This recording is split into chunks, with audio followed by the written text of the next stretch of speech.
Bharatiya Janata party अल्पसंख्यक मोर्चा द्वारा अल्पसंख्यक स्नेह संवाद यात्रा का शुभारंभ कर दिया गया है, जिसके तहत यात्रा आज लालकुआं पहुंची, जहां नुक्कड़ सभा करते हुए केंद्र और राज्य सरकार की जन कल्याणकारी नीतियों को अल्पसंख्यक समाज के लोगों तक पहुंचाना और अल्पसंख्यक समाज के लोगों को उसका लाभ पहुंचाने को जागरूक किया गया।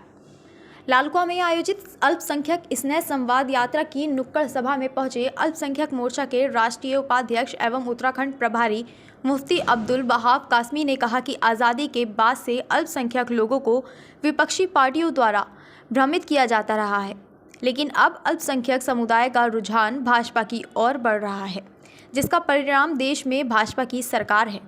ऐसे में अल्पसंख्यक स्नेह संवाद यात्रा से अल्पसंख्यक समाज में जागरूकता आएगी।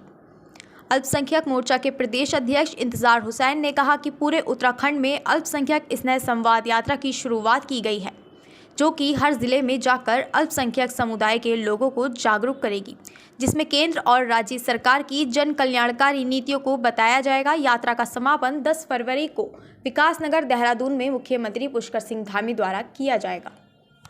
और मुसलमानों को खासकर कि आपके लिए किसी योजनाओं में कोई तफरीक नहीं है।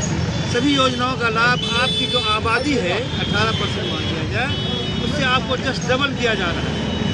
आपके बच्चे जो तालीम से बिल्कुल महरूम थे, उनको इस तालीम के धारे में लाकर उन्हें पढ़ाया जा रहा है, उनको स्कॉलरशिप दिया जा रहा है। और एक ज़माने से आज़ादी के बाद ही से मुसलमानों को कहा गया, इस देश में जब कभी भाजपा की सरकार आएगी तो आपको देश से निकाल दिया जाएगा या फिर बड़े बड़े दंगे होंगे। तो हमने देखा, सबों ने देखा, न कोई बड़े दंगे हुए, न किसी एक मुसलमान को निकाला गया। मुसलमान सुरक्षित है और मुसलमानों को इसका लाभ हो रहा है। पहले के मुकाबले में अब लोगों में ये भेद खत्म हो रहा है। लोग धीरे धीरे जुटते चले जा रहे हैं। अकलीत के लोग क्या समाज में पहले भी जागरूकता आ गई थी, अब और उसमें तेज़ी होगी। हम उनको चाहेंगे साहब, क्योंकि सरकार बनेगी, इसमें कोई दो राय नहीं। क्यों नहीं आप अपने आप इस पार्टी से जोड़ लें, अपने भविष्य को ठीक कर लें, अपने बच्चों का मुस्तकबिल को रोशन करें, अपने इलाके में विकास करवाएं। मैं ये पैगाम नरेंद्र मोदी पर 2014 से संकल्प लिया था कि देश हमारा राष्ट्र अग्रिम पंक्ति में खड़ा हो। जहां हमारी देश की सुरक्षाएं सुरक्षित नहीं थी, देश हमारा पिछड़ता जा रहा था। इस देश के अंदर जितना 3G से लेके 2G से लेके 4G से लेके ज़मीन से लेके आसमान तक घोटाले थे, करप्शन था।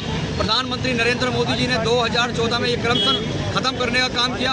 और जहां अंतिम पंक्ति में बैठे व्यक्ति तक योजनाएं नहीं पहुंच पाती थी, जब हम कहते थे कि पंडित दीनदयाल उपाध्याय जी का हम संकल्प पूरा करेंगे, उनका नारा पूरा करेंगे, तो उनका पंडित दीनदयाल उपाध्याय जी का जो संकल्प था, पंडित दीनदयाल उपाध्याय जी कहते थे अंतिम पंक्ति में बैठा व्यक्ति तक हमारी सरकार की योजनाएं पहुंचनी चाहिए। आज देश के अंदर बहुत बड़ी संख्या में अल्पसंख्यक मुस्लिम समाज है, जिसने इन 10 वर्षों के अंदर लाभ लिया है, चाहे वो उज्ज्वला योजना हो, सौभाग्य योजना हो, जनधन योजना हो।